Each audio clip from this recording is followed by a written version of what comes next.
Hi there, my name's Scott McDonald, and today I'm going to teach you how to do a side gainer on Trampwall.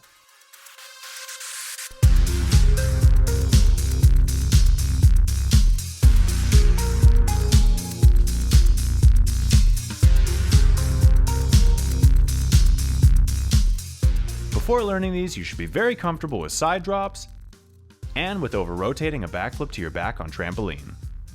I would also highly recommend being comfortable with backflips on the floor, and preferably some gainer variations like moonkick or gainer flash. As always, I recommend wearing wrestling shoes for the sake of grip.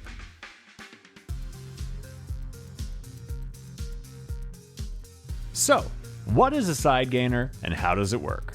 Simply put, it's just a side drop in terms of takeoff, landing, and return, but with an added backflip in the air. When first learning, it might feel more natural to do these from a static start, but as you get more comfortable, most people prefer to add a couple steps into it to build extra height and power. In the meantime, you'll start by standing on one foot right on the edge of the ledge with your swinging leg hanging out over the springs. When you're ready to go, gently swing your leg and arms back while simultaneously leaning your head and chest forward, swing your leg forward and up as if you were punting a ball, swing both arms at the same time, and try to time your jump so you leave the ledge when your thigh and upper arms are roughly horizontal. Keep your head and chest up as you set so you can maximize your height, tuck as you approach the apex, flip over, and then release the tuck in time to land flat on your back with your arms and knees bent in front of you. From here, you'll finish the trick just like you would in a regular side drop by kicking your outside leg up and over the corner like a 540 kick and landing on top of the ledge. You only need enough outward push to get to the middle of the trampoline, so as you're doing the swing, start leaning your weight out over the springs, then finish directing yourself sideways using the jump. As far as visual reference points go, look where you're going to plant your foot, then shift your gaze forward as you swing and take off, and keep looking forward as you set into the flip. The world will spin past, spot the trampoline as you come around, and then let yourself lose sight of it again and start looking for the corner of the wall as you go to your back. Kick yourself over it, and watch the spot where you're going to land until both feet have touched down.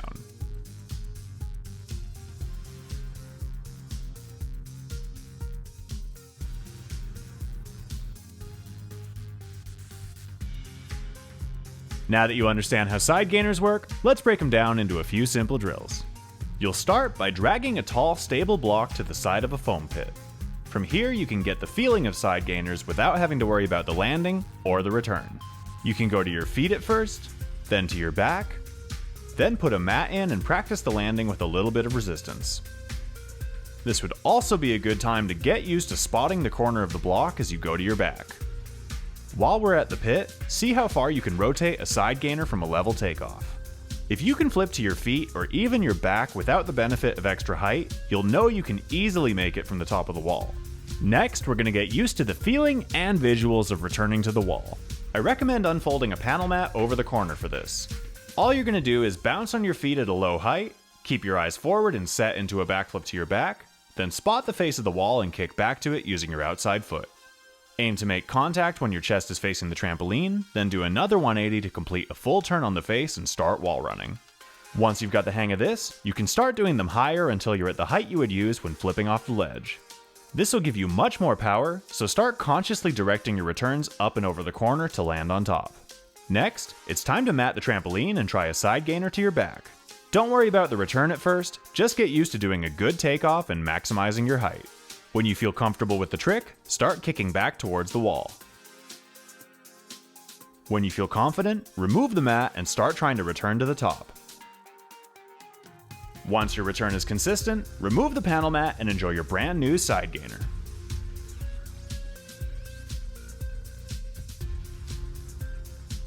Let's take a look at some common side gainer mistakes and how to either fix them or just avoid them outright.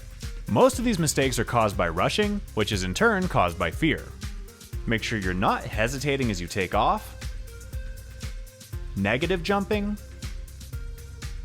cutting your leg swing early,